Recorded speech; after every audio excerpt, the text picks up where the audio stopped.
The fact that Ukraine is defending itself and we're helping Ukraine to defend itself, these are not provocative moves by us. We're not escalating anything. I do not remember so many conservatives rooting for Russia for anything. It is mind-boggling to me.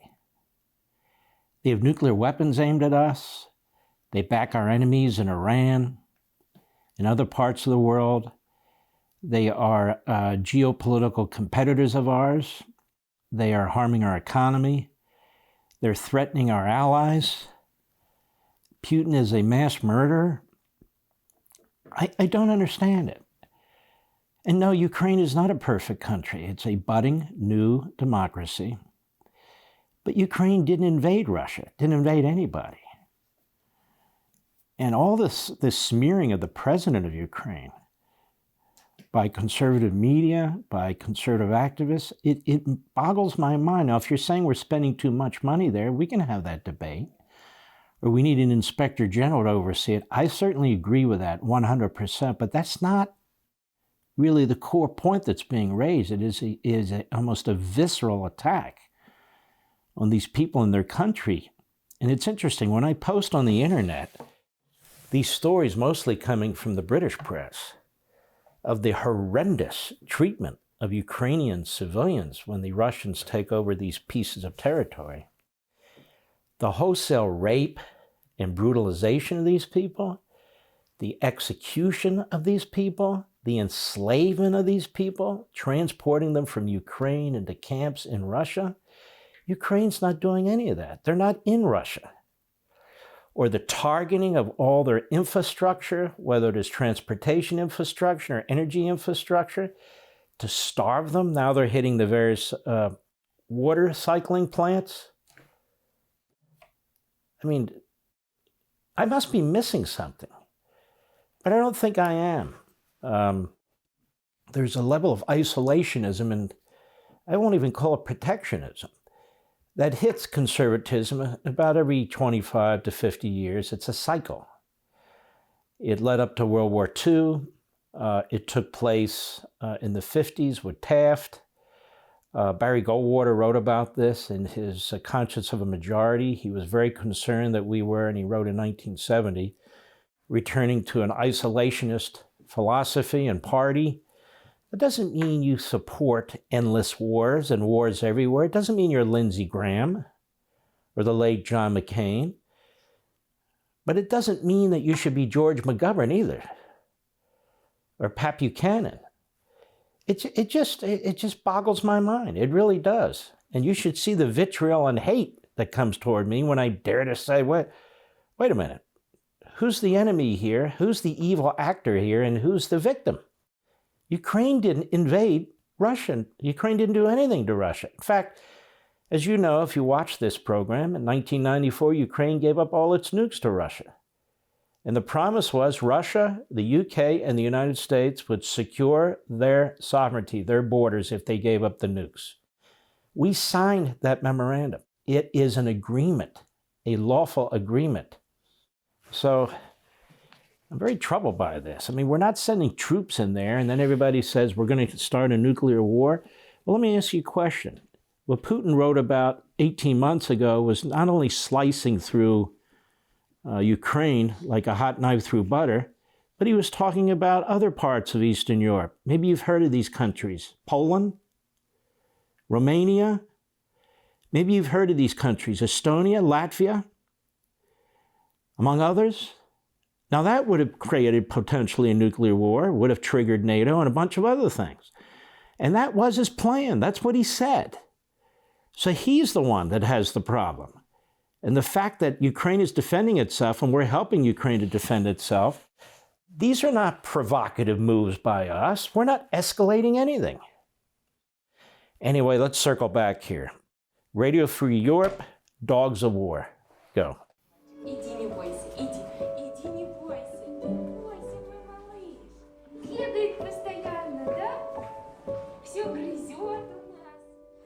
Понимаешь, что ты живешь не зря. Ты для кого-то что-то делаешь. Ну, поэтому это для меня кажется самое главное.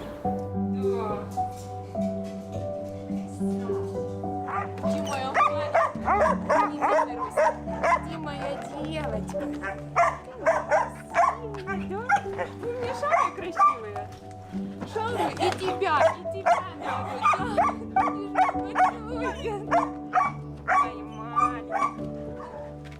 Я долгое время думала, чем я смогу заниматься после всего пережитого. Ну, то есть как ты не это морально, ну, действительно морально очень как бы давит. See the dogs? Когда я приехала Hind legs, they were injured. изначально с подружкой, с волонтером для того, чтобы помочь приюту. Мы приехали, и настолько сильно нам это понравилось, вот, что я начала ездить постоянно. Это, да, это работа, но в ней ты морально отдыхаешь. Животные поднимают настроение. Ну, вы же сами видели, да, какие они класснючие. Вот, поэтому... Не знаю, мне кажется, что именно это место меня немножечко вернуло к жизни.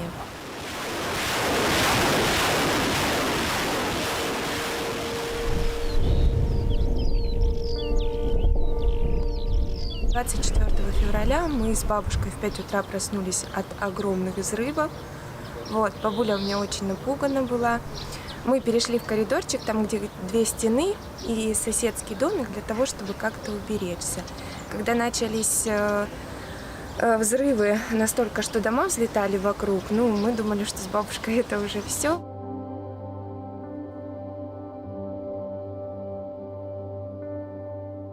Я же вам говорю, я когда пришла, я пришла очень такой подавленной, очень расстроенной и думала о том, что дома нет, бабушка старенькая, все у нас как бы идет не это. И здесь я прихожу, эти малыши, они бегут, они тебя радуют, они, ну, я не знаю.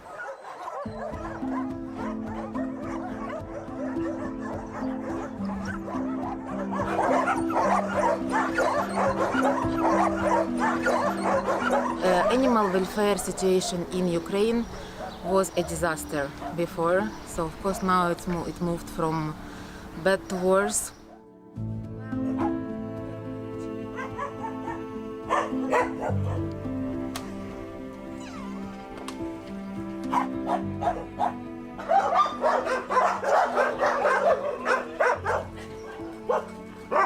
Many people left from Dnipro, abandoned so many animals. Many people are coming. Part of the people coming with animals, they want to stay here, but they cannot find a place to stay with animals. Some people, they want to leave animals here and move west, because of course it's safer there than here, but it's not possible to find accommodation in west.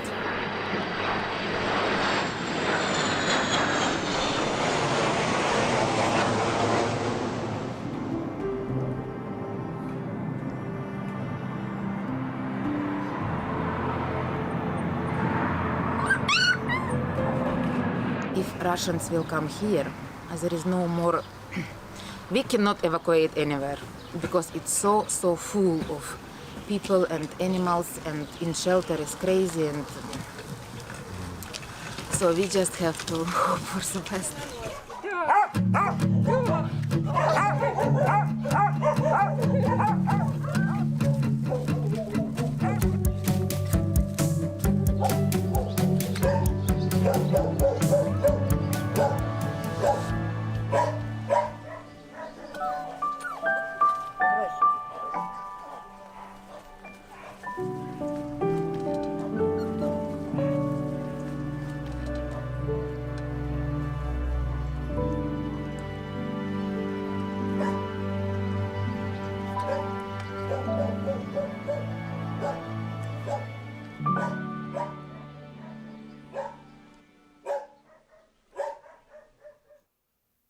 So you never think of that, do you?